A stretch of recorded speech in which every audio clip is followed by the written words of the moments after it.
Good morning, everyone. Thank you for coming and staying. I think we have an interesting panel today to talk about whether our homes are smart enough to care for us. I think we all know that there's a big trend toward aging in place, and we have some very interesting people to discuss that issue. I remember probably from the time I was 5 years old, there were two things my mother used to say to me. Clean your room, and if I ever have to go into a nursing home, shoot me. I had no idea what a nursing home was, but I knew that I would have to shoot her if she ever had to go into one, and I heard that over the next 40 years. And then when she was about 99, she started hitting her head on the dishwasher and falling down in her home, which was a single-story apartment. So we brought in full-time care. But that, if you've ever had to deal with this, you may know that that's not an ideal solution, because the people who you bring in, even though you get them through an agency, are often not that engaged with the people that they're there to take care of. My mother often complained that several of the people who were there would sit in the other room and never talk to her and just watch TV all throughout the entire shift.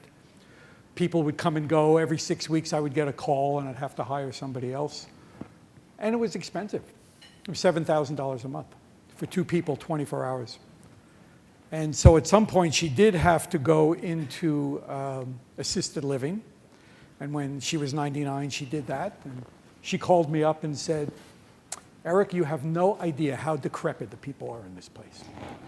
And I was very fortunate that she was not in that situation, but it obviously is not an ideal situation.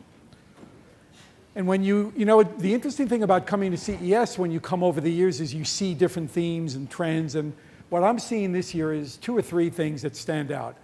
4K televisions, and the connected home, and the connected vehicle, and sensors. Everybody's talking about sensors. So I'm wondering now if the situation isn't changing, whereby we're now getting a confluence of technologies that would allow people like my mother and others who can mentally and mostly physically stay in their homes, be able to do so in a way they couldn't 5 or 6 years ago. And I think that's what we should be talking about, and that's what we will be talking about today. And Brian Bischoff is the CEO of HealthSense. And his company is doing some interesting work with sensors. And I particularly noticed one in a housing complex called the Trails of Verano, I believe. And I wonder if you wouldn't speak both to what your company is doing and speak about that example of a monitored home and help people understand what you're able to do today. Sure. And I'm going to try to do so in a more lighthearted way after following on from the other talk as well. So what HealthSense does is provide technology-enabled care solutions for older adults. And what this means is using passive remote monitoring, which means a variety of sensors that are placed in the apartment to monitor and kind of learn what is the person's regular routine. And then from that, give out information that drives different care actions or helps the person take care of themselves. So in the Trails of Orono example, we were on the local news a couple days ago, a really nice example where they have some video. They're interviewing one of the people that's living there. They're interviewing the staff. They're interviewing some family members. But what it comes down to is that when you start to use this technology, think of the person at the very center, and that you've heard a couple times today. Think of the unique needs that these people have. And then think about how technology-enabled care drives faster observations, begins to take the informatics and turn it into decision support for actions. And then we've got to figure out, does that give us the outcome that we want so that it's delivering the good that we wanted to have out of this. So in simple terms, HealthSense measures things, can detect if somebody's going out of the routine, and then provides that information to the appropriate caregiver so that you can sustain independence, improve the experience for the person, and hopefully reduce the cost, as Eric was talking about. Well, tell us more about this facility. How many people live there? Where is it? How many people are being monitored and in what ways? In that particular example, I believe there are probably 80, 90 people in Trails of Orono. It's in Minneapolis, or in the Minneapolis area. It's a pretty classic type of installation for HealthSense today, We have many of our installations are in the larger, we call them congregate senior living, which means it'll span living units from independent to assisted living to memory care to skilled nursing, all perhaps in one campus. But so in these different communities like that, though, you'll have different needs where those over on the independent living side will have a certain set of needs. Oftentimes you're looking for something changing in their ADLs that are indicators of something going wrong for them. As you move into assisted living, you have a lot more things about wandering and falls and kind of safety things that are going on, which is kind of situational awareness for staff. And then as you get into skilled nursing and memory care, it's kind of coming down to the call devices, who's needing the most assistance, using that information then to drive and say, well, why is this person having so many calls for assistance? What happened to that person? So, things that are going on in Trails of Orono include monitoring activities of daily living, looking at monitoring related to independence and safety, and in some degree, looking at different chronic condition monitoring that is often a large part of the older adult's life as well. So when you say you're monitoring everyday living, you have, I presume, sensors set up in rooms? We have all kinds of sensors. There are sensors that measure whether you're in and out of bed, whether you've flushed the toilet, how you've moved around your house, whether you've opened or closed the fridge, how warm or cold it is in your house. There's incontinence sensors. There's a whole variety of sensors. And what we did in the beginning is we designed these to be battery operated and they connect to a standard Wi-Fi access point or router. So you can set it up in a community like that, or you could set it up in a private home. But the big thing that comes out of this, though, is not so much the sensing information. It's what you do to turn that into informatics. And then later on, what do you do with that informatics so that it drives the right actions that get you the outcomes that you're really looking for in terms of the person. So, the first many years, because my wife and I started HealthSense back in, actually with three grants from NIH starting in 2004, and then 2 grants from DARPA. And in the early days, it was about, do you have enough sensors? Do you have the algorithms worked out? Do you have the flexibility? And now it's more about how do you get this information packaged to the caregiver to drive an action that really gets us an outcome? And how do you measure that outcome so that you can prove it to somebody that you've done some good? And have you figured that out? I think we figured a lot of that out. I think it's going to be years. And actually, my wife and I are transitioning back into a research mode at HealthSense versus we're literally just hired a new CEO, and we're going back into the R&D side of the business, which we're pretty thrilled about.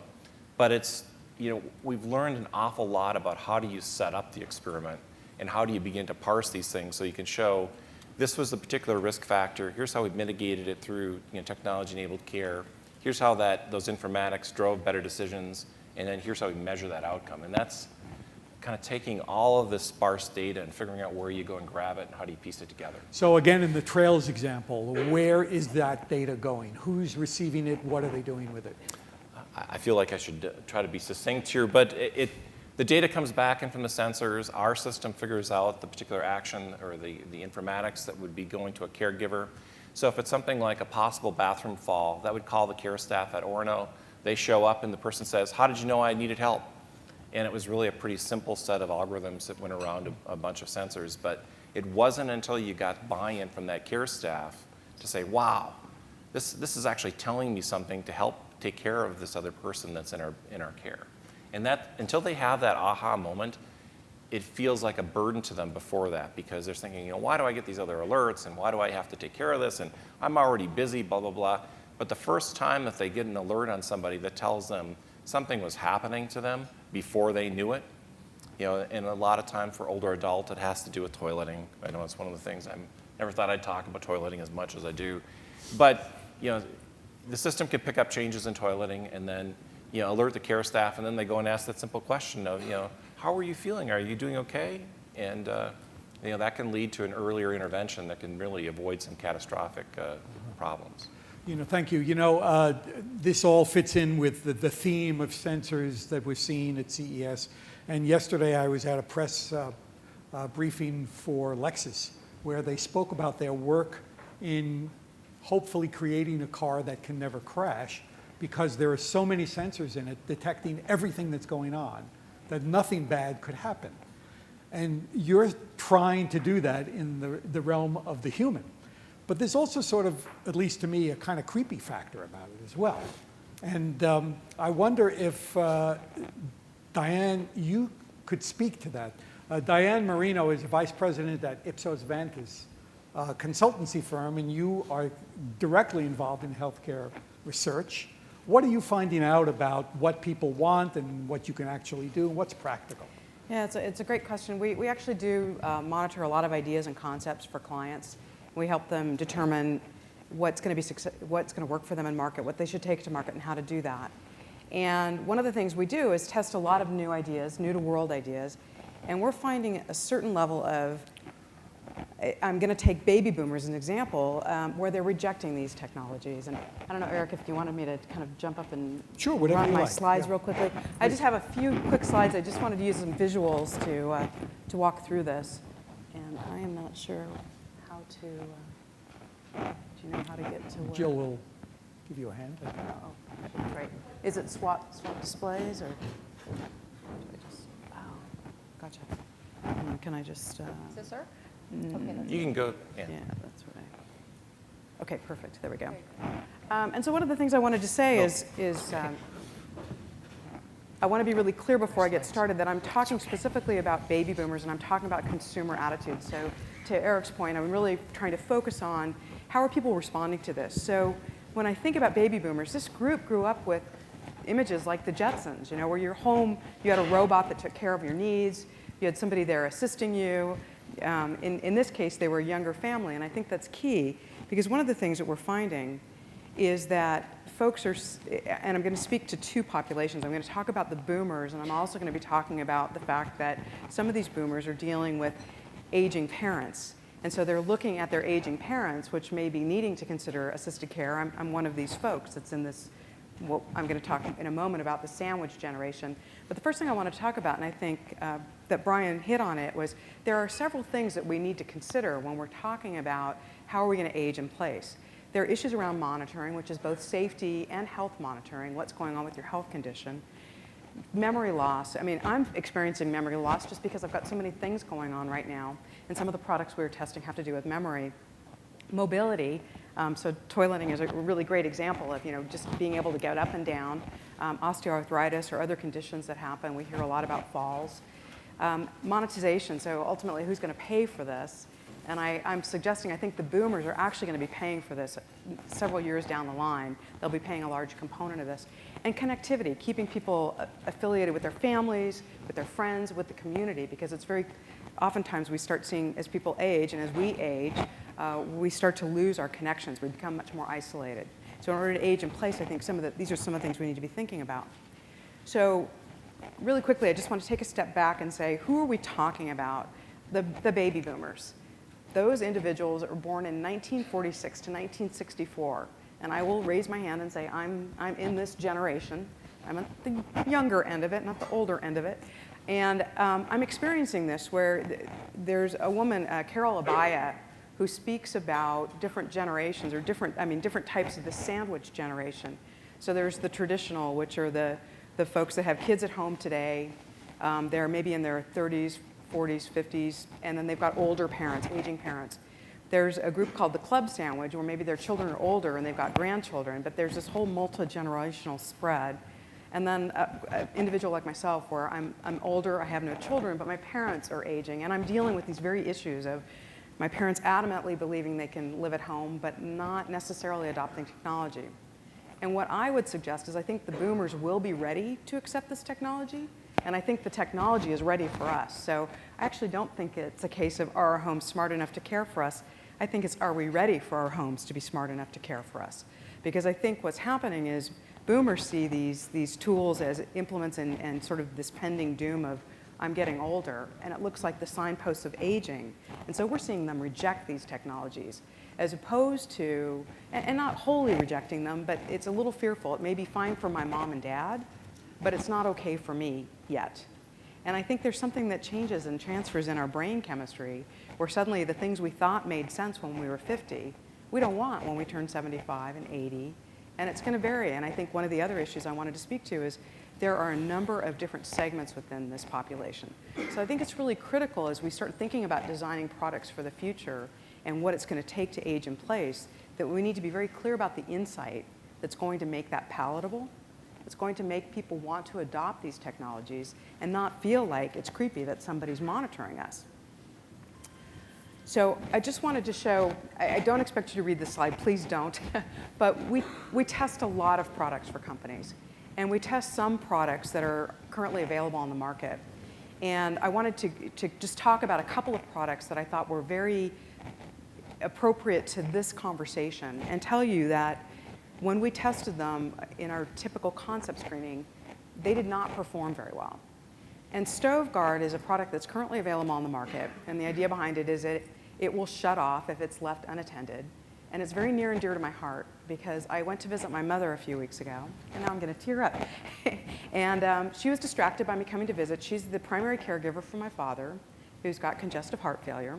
She's getting on in years, and while I was visiting, she forgot she'd left something in her little toaster oven and almost started a fire, and then hid it from me. Didn't want me to know that something was burning, and I could smell it, and my husband and I, we knew something was wrong.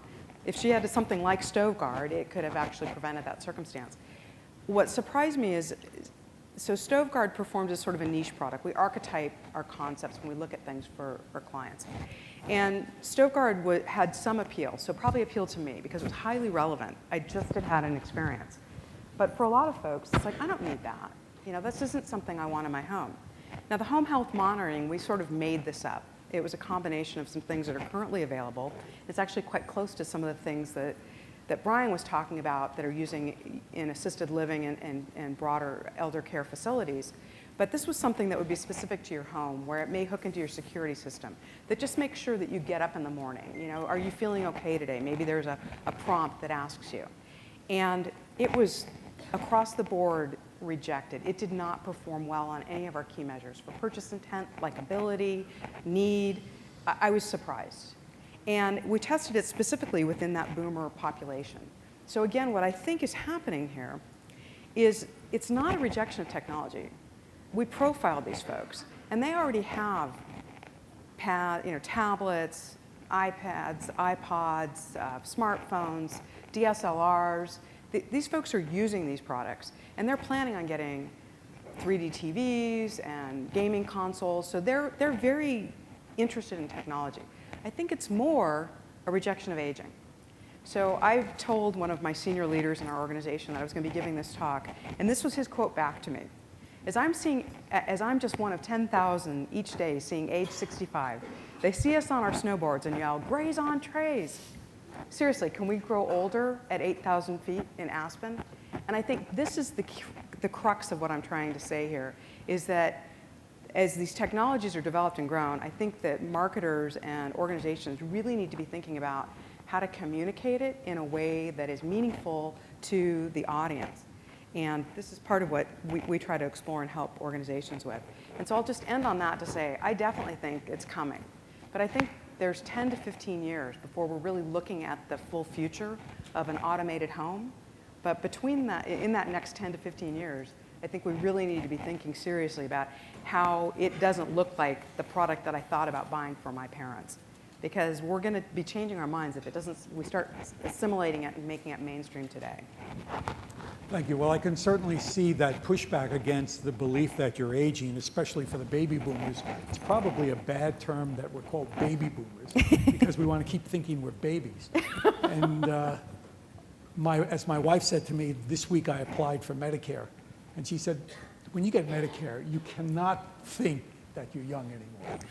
So I thought, well, she's absolutely right. Jerome Arnault is the CEO of a company called Doro, which makes communications devices for the elderly and people who need help. The company's based in Sweden, and I think you're based in Paris, is that right? I'm commuting between Sweden and Paris, yes. Oh, okay, goodness. fine. Well, tell us how your work and your technologies are fitting in to this whole connected home that we can rely on to sense everything that's going on. Yeah, basically, again, I may go through the slide to have some visual things, but... And by the way, excuse me for interrupting, if anyone has anything to say, please don't feel you have to wait until you're called upon. We can all jump in and just have a conversation. Thank you. Now, I think reacting to what has been said, we are trying really to develop, is it mine here?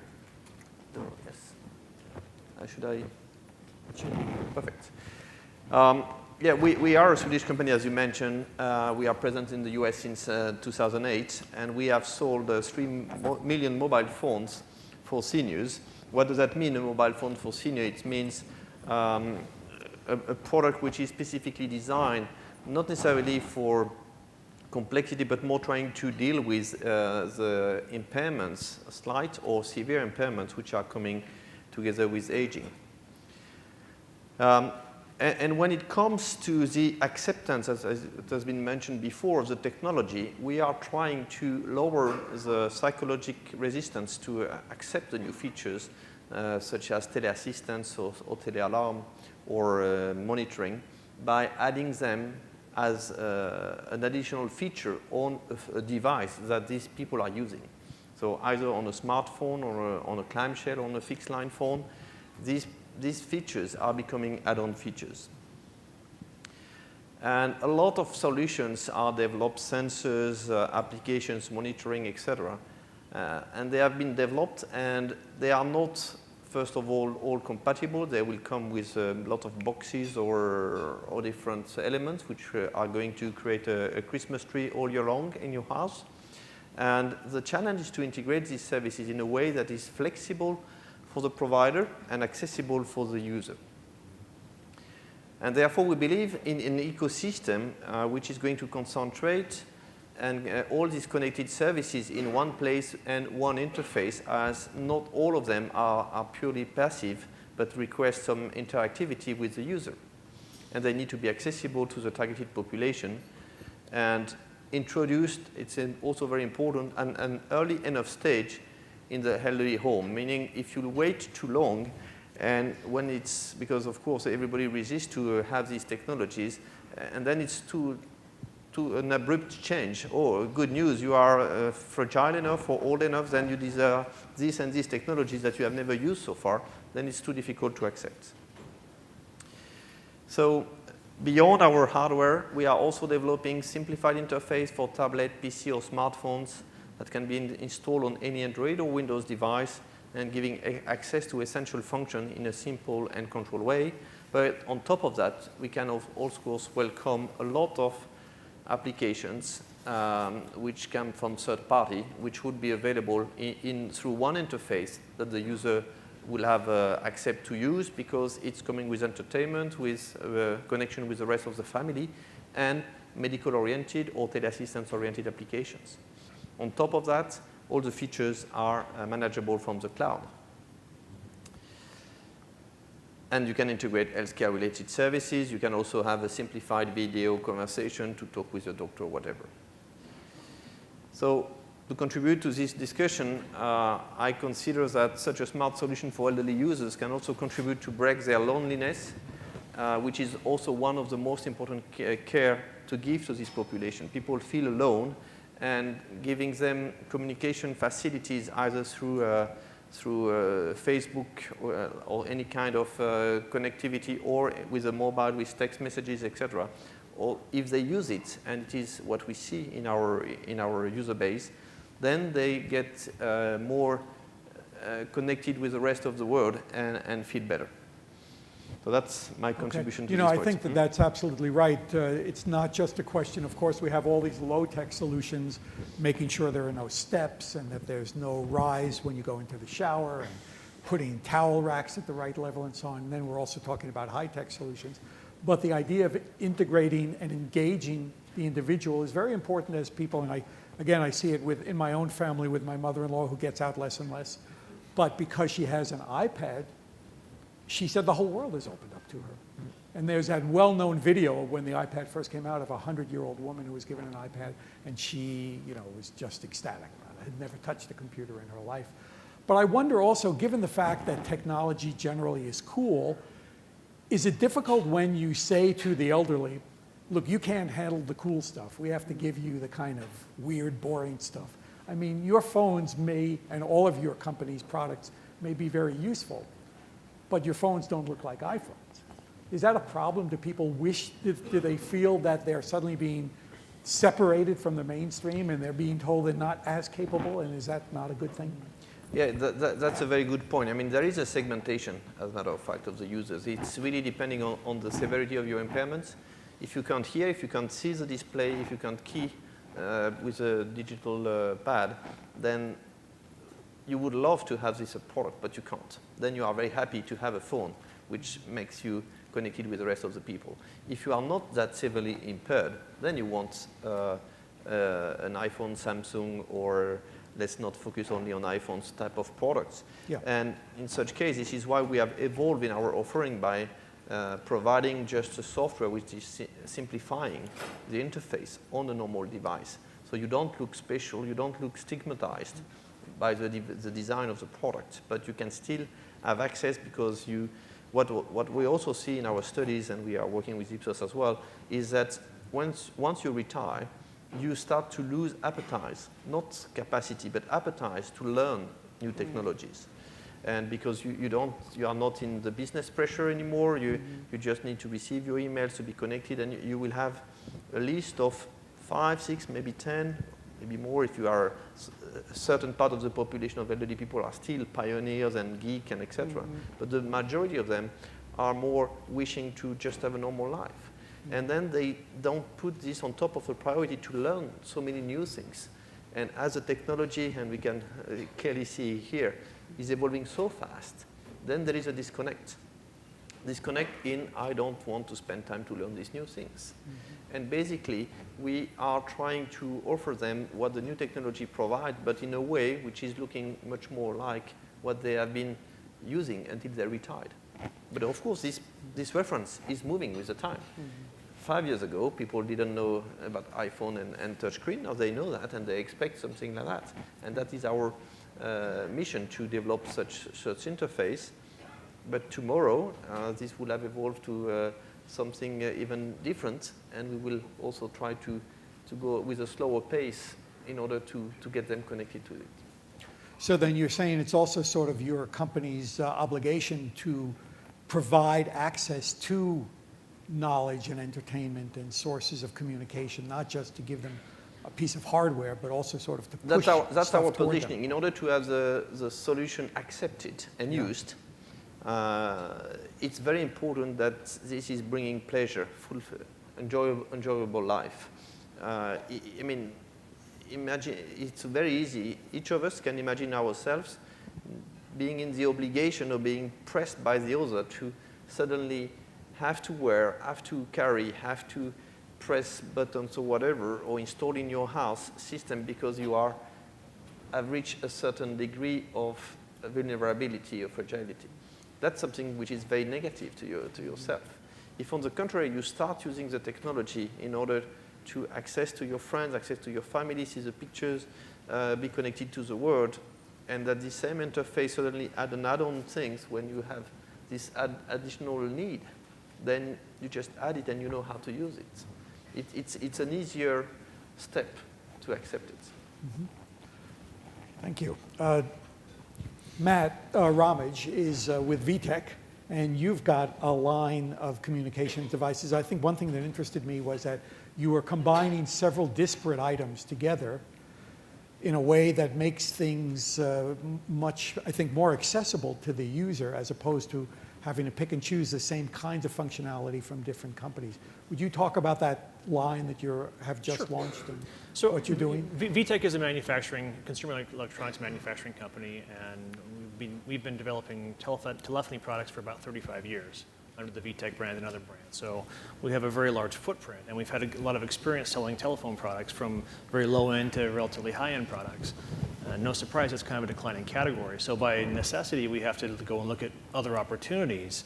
And a few years back, we started going through a very extensive designing process to design more usability-based products. Simple things like larger keys and larger displays and higher contrast. Nothing high-tech at all, but a very simple approach. And what we found is that the consumer marketplace was really drawn to them. Not just the aging, or those that might necessarily need, but hey, this is a simple phone to use. It's not an iPhone, it's not an Android, but for a basic telephone, basic answering machine type solutions, they were very easily recognized as a benefit, and they sold quite well.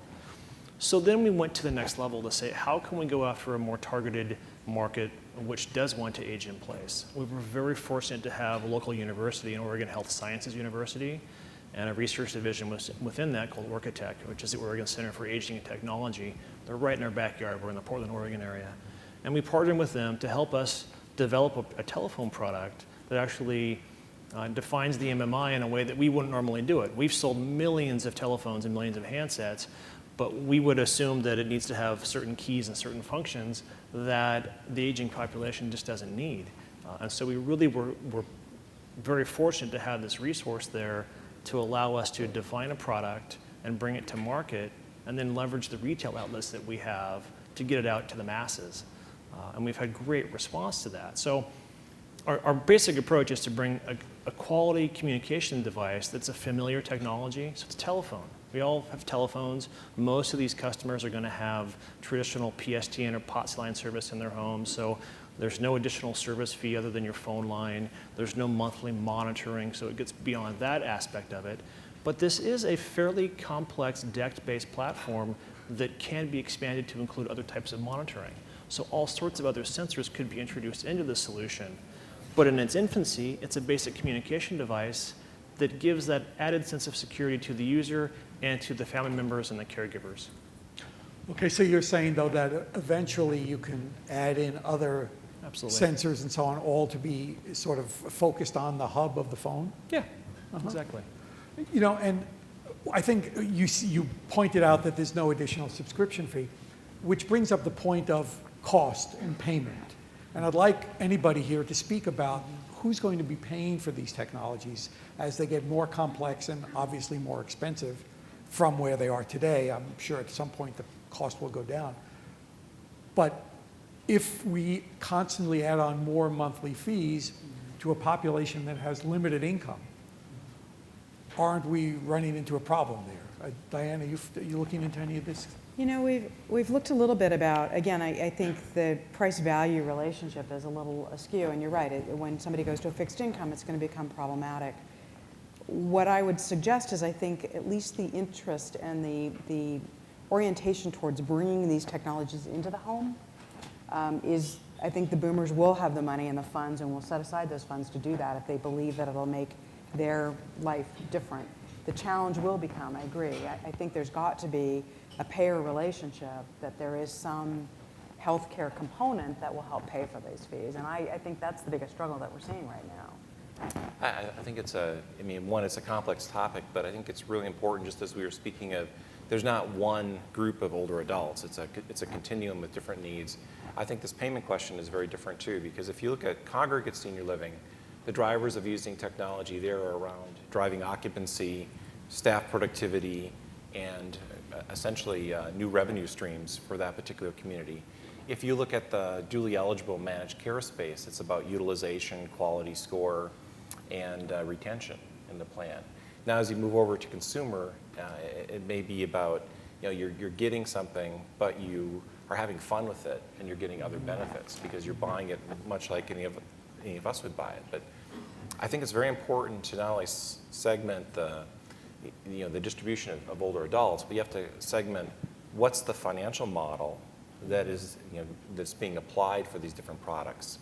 Because I think if you're in the duly eligible or in the senior living space, if you cannot show that you are having a better outcome from the use of this technology, it is not worth it. Right. And Well, if you're showing you're having better outcomes, are you yet able to convince Medicare to pay for any of these services? well, I guess the last thing I'd say on this is I think the movement toward kind of acceptance of the ACA and kind of moving toward very simplistically kind of a total cost, total quality view of the world is going to be marvelous for healthcare, and I hope it continues to do so because it's the only industry that hasn't adopted that philosophy as yet.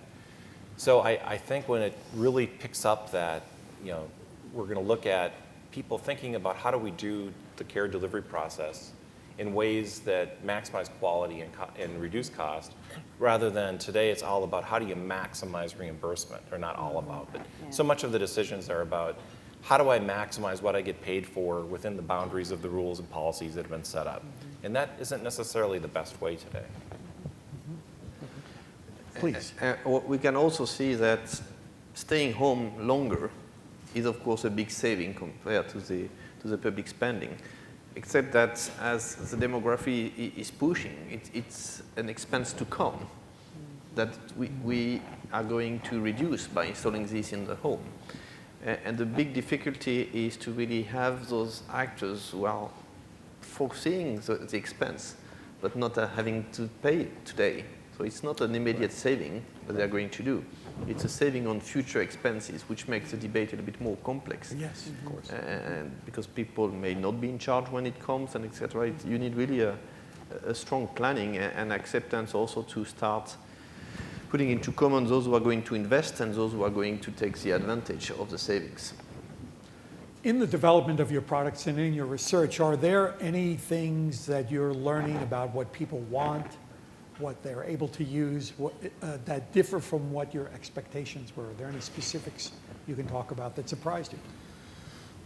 Well, one of the specifics that we found was this whole idea of aging in place and having that, the scarlet letter of being unable to take care of themselves. So we had to be very careful in the design of our products, not to scream this is a safety, security, emergency product, but rather it's a communication device. And we went through multiple rounds of what is this thing supposed to look like to communicate that it is a lifeline if it needs to be, not to take anyone's name, but it also is a simple communication device. And we, with our experience in doing consumer telephony products, always fell to the wrong side of that because our experience was here's what you do to sell a mass market product, and it just continued to miss the mark. It was really helpful to have access to live test subjects through our research partner and get that feedback to say, this is the shape it needs to be. These are the way the keys need to feel. So there was some aha moments for us, and I'm really thrilled that we actually had that resource available to us.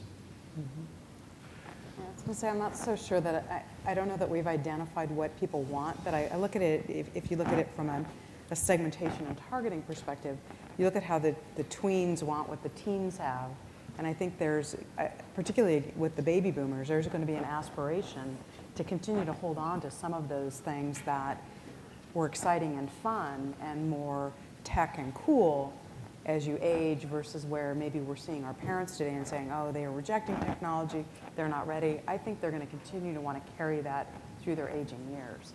So I don't know that we have a name yet for the other side of the hill as we go from tweens to teens to adults. But the aging adults, I think the boomers in particular, are going to still be looking back to, I want to be on my snowboard. You know, I want to still be cool and age. Yeah. So. Yeah, I think that's true, and I think all of this is going to start changing as the generations today, the young kids who have the first generation who have grown up with computers, as they age, and in 60 years from now, of course, there'll be other things that we don't know about, but they'll be more used to technology, we believe, than our current generation. It always surprises me that all of us here are involved in technology, so it's not going to be true, but so many people I know of my own age group are so technology adverse and really can't even do basic things that we all probably take for granted. And yet I also see in people, the elderly, people in their 80s and 90s, even with simple devices, they still have a problem adapting to anything new. I've seen that in a family member who, even if we present her with something that's meant to be used in an easy manner, it would be very difficult for her to figure out, and she has no dementia or anything like that. So is that an issue that any of you are finding as well with the elderly, that everything is too difficult to learn? Well, that's, I would say, our reason to be.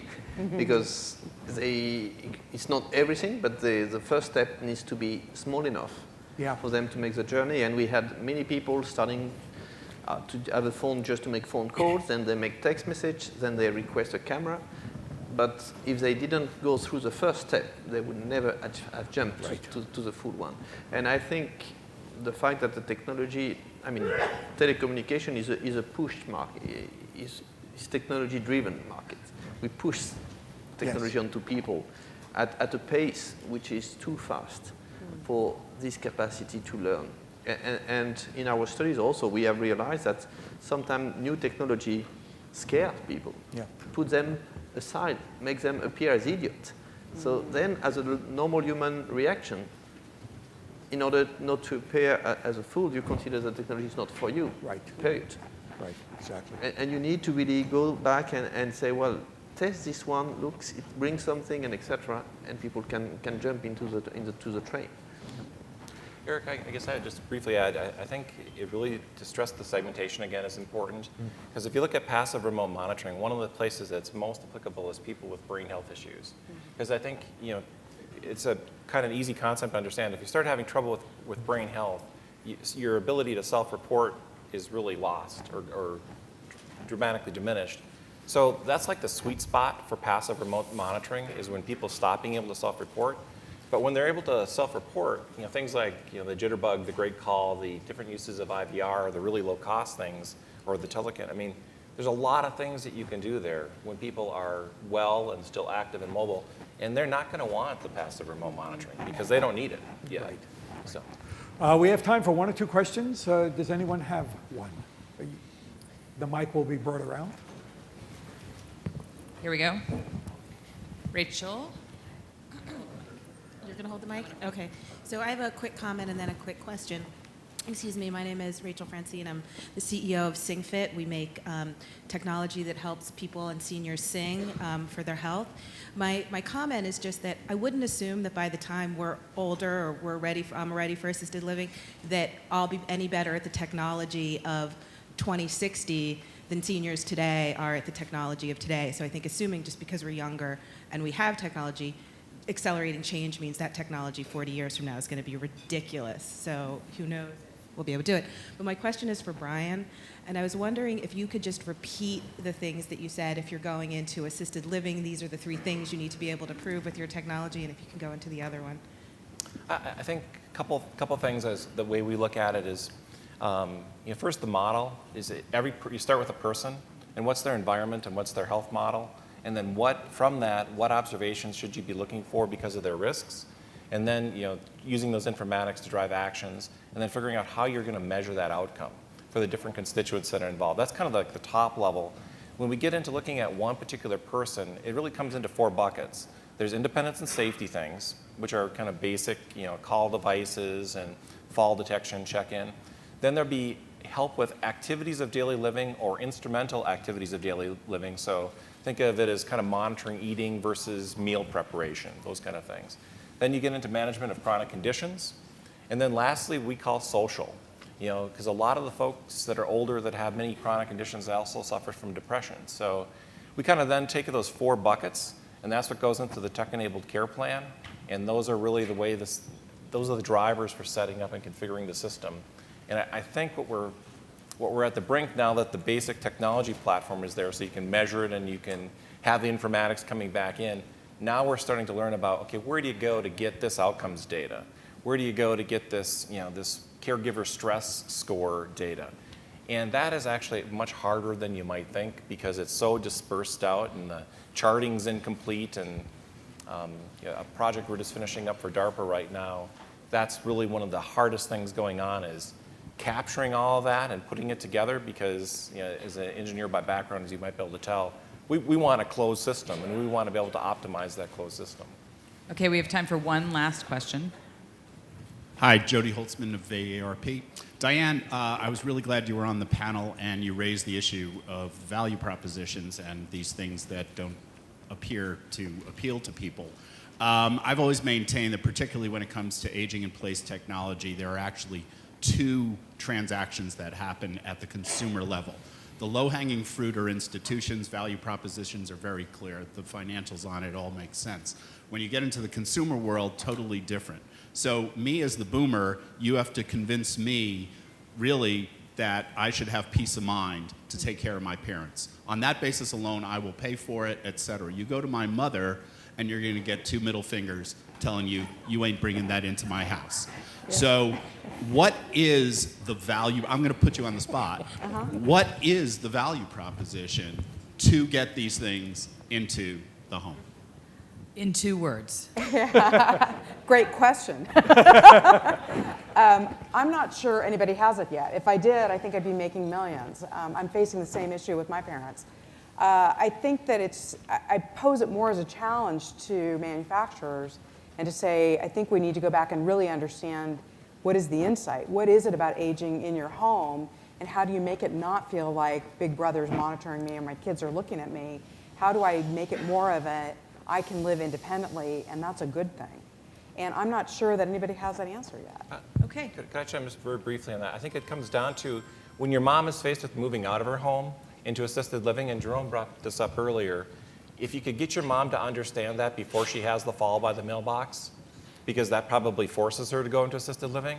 If we could just move people's decision just a little bit earlier to put that in before it happens, then that's a success. But I think that's why your mom would ultimately say, hey, this is better than having to sell the house and sell the furniture and move in. And I that's believe, why I'll accept Brian, I know we have to stop.